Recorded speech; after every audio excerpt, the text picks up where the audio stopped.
Chase race number 7 takes us under the lights at Talladega Super Speedway for the running of the Peak Antifreeze 500. It's the first of 3 races in the Eliminator round in which 8 drivers compete for 4 spots going into St. Joltis, where that highest finisher of the 4 will be your champion.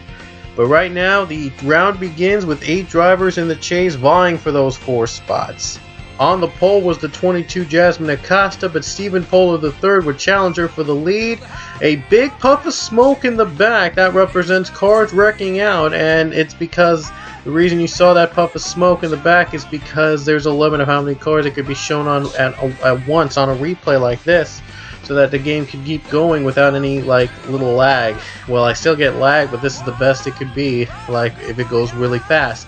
But anyway, 3-wide battle down the stripe, racing to the caution. Pollard had the lead, but coming to the corner, leading us to the caution, it was Zeke Marley on the bottom. Marley just barely got the lead from Stephen Pollard III on a tough race to the caution. And here was the wreck that happened. A lot of drivers involved. It was the first big one of the day. I'm sorry I had a burp there, but Avi Sachs was involved, Luke Walker was in it, a couple of others were in it. Look at Austin LaPlante, he went for a wild ride. He got a hard hit on that wall, but is still able to get it through, get through with full speed, but with damage though.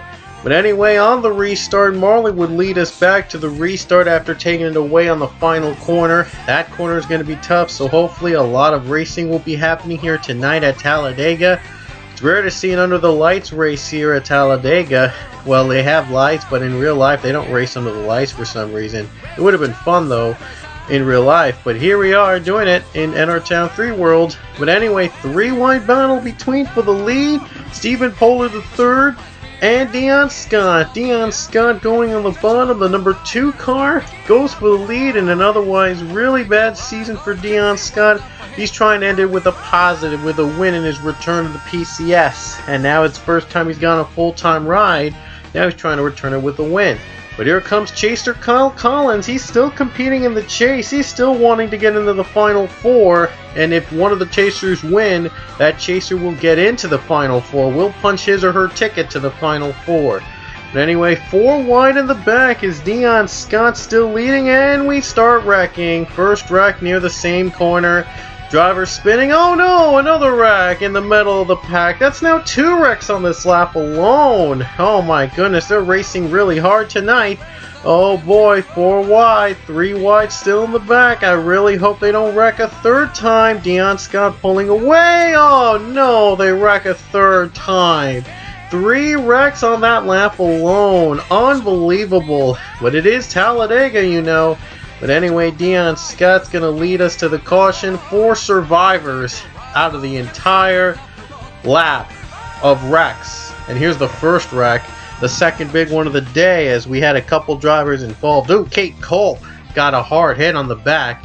Nick Alton, I don't know how he made it through that wreck. He lost a tiebreaker to Dan Coffey last time. You may recall they were tied, but Coffey had a higher finish in the last round than Alton did. And here's the second wreck of the day. Here's the second big wreck. Kyle Collins, Kyle Singer involved. Nathan Hudson's in, another chaser. Ooh, Jasmine Acosta, Joshua Balkin, hard hits, nowhere to go. Nicholas Guerrero also a hard hit.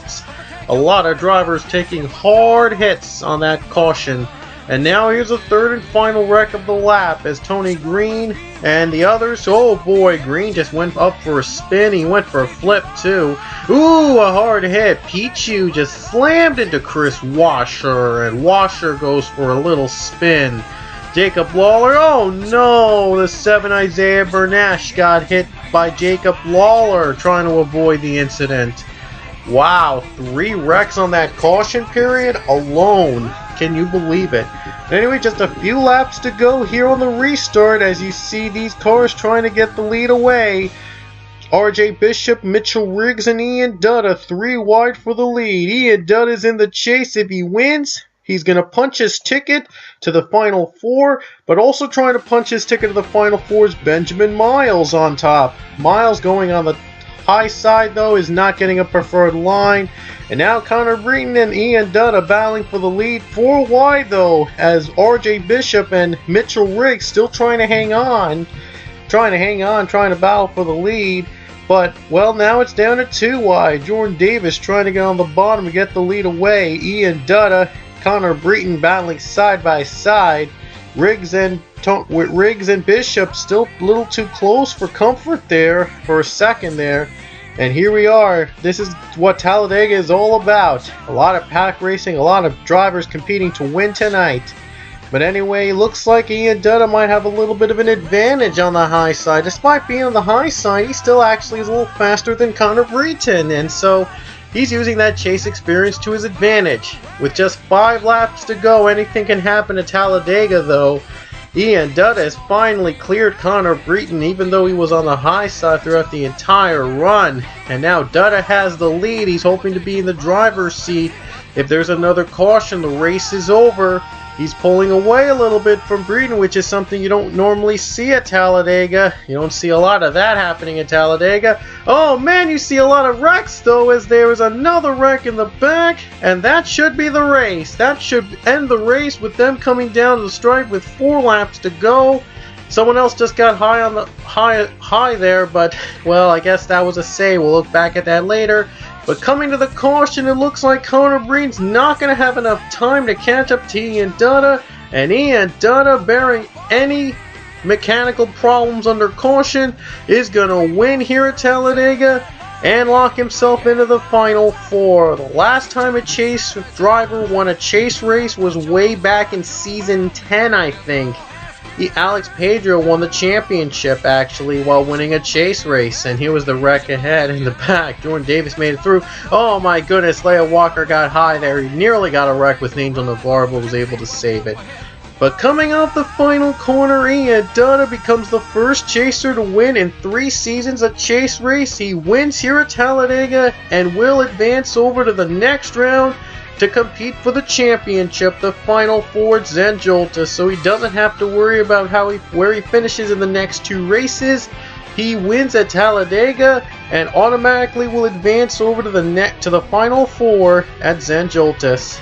Connor Breton, Jackie Tang, Eric Powers, and another chaser, Benjamin Miles, round out your top 5. Here's the rest of the field, which everybody else wrecked out. But anyway, we will see you at the Brickyard, Indianapolis Motor Speedway, chase race number 8. So see you at the Bricks. Here are your points.